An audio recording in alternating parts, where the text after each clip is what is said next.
Hi, welcome to Drinks with Dan. Today I want to talk about how to pick out an inexpensive quality bottle of wine at the grocery store. Let's get started.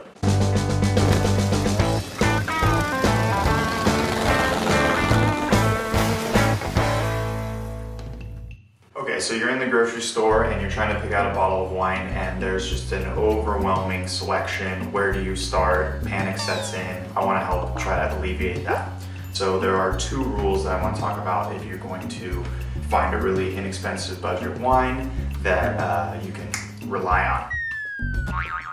So the first one is buy international.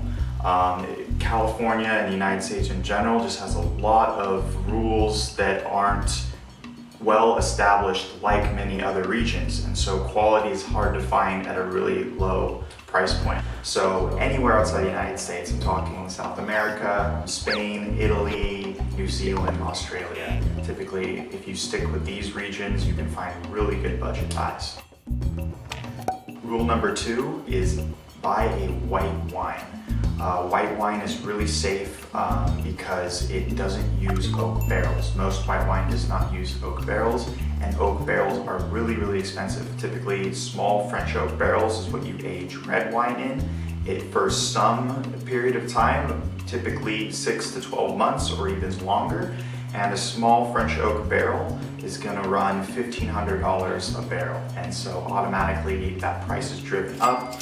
If you're trying to buy a red wine under $10, then that wine has either been manipulated to taste like there's oak or didn't use oak, and both are bad. So typically stay with white wine. You're going to find something really quality that didn't see oak, that is really fresh, clean, and beautiful, inexpensive wine.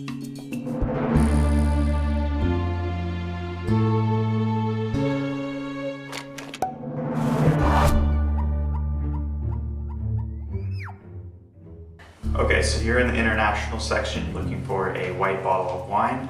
Here are two easy picks for you that will kind of help you jumpstart. So this is a New Zealand Sauvignon Blanc. This is going to be 9 out of 10 times really crisp, light, refreshing, some citrus, grapefruit, maybe even some herbaceousness. And these can be under $10 easily.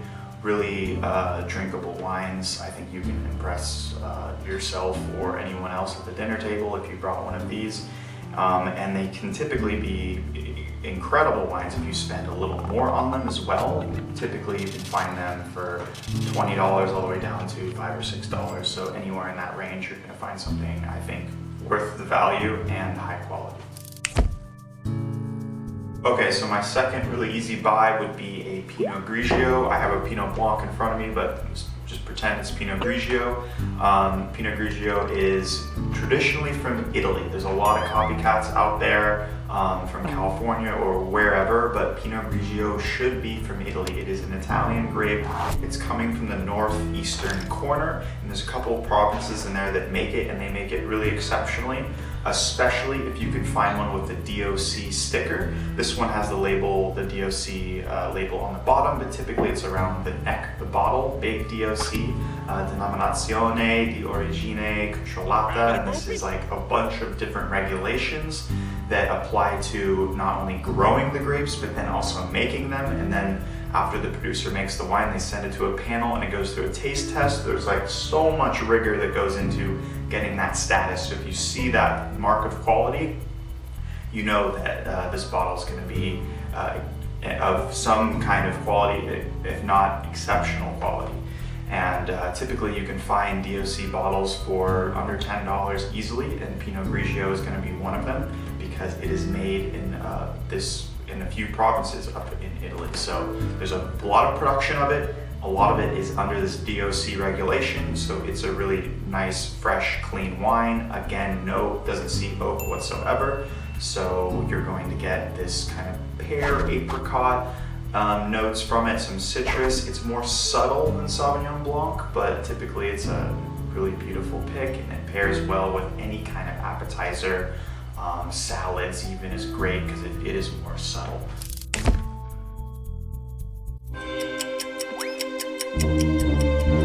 With this, I want to talk about then a couple of whites to avoid.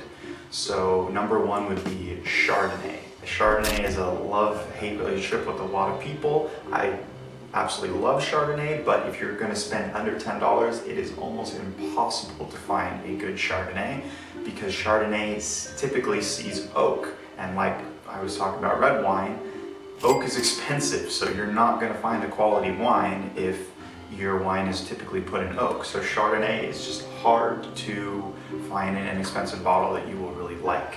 And because the producer is faking the wood, they're putting manipulated chemicals in there, putting oak chips, all this kind of stuff to simulate this taste, and you do not want that. So when it comes to Chardonnay, it's a hard sell for a lot of people. You want something clean, tank fermented, and that's not going to be Chardonnay. Number 2 is Riesling. Again, I really like Riesling, but this is something to avoid as well because there's all this confusion about sweetness. Traditionally, Riesling is sweet varietal, although it's just how the wine is made. It doesn't make that grape sweeter than the rest. It just matters how you make it. And so there's a lot of confusion, a lot of really intricate labeling, which is just confusing for the consumer. It's easier to just avoid this one altogether, unfortunately. So in summary, you want to look for an international bottle and a white wine. Typically, again, anything out of the United States, you're going to find much higher quality. And then 2 of my safe picks were the New Zealand Sauvignon Blanc and the Italian Pinot Grigio. Typically, again, these are non-oak aged wines, really fresh, clean, and can be easily under $10 and something really, really exceptional. Thanks for watching Drinks with Dan. Please like and subscribe, and more wine tips coming your way. Cheers.